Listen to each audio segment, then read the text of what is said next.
आपल्या या भारत देशात अनेक धर्म, अनेक भाषा, अनेक पंथ आहेत, तरी सर्व लोक गुण्यागोविंदाने एकत्र राहतात. आपल्या भारत देशाचे अखंडत्व अबाधित ठेवणे, भारतभूमीचे रक्षण करणे हे तुम्हा आम्हा सर्वांचे कर्तव्य आहे.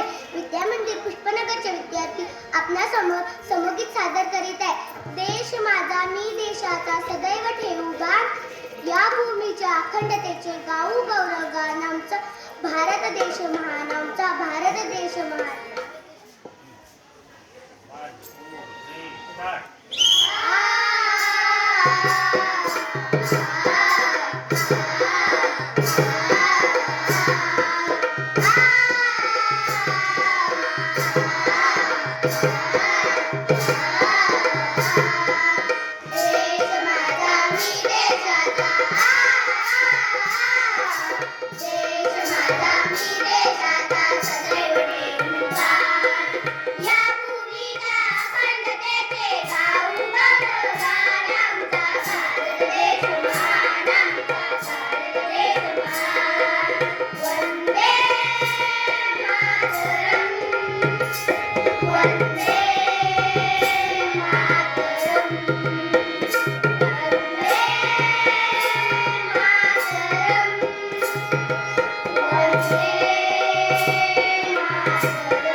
Thank you.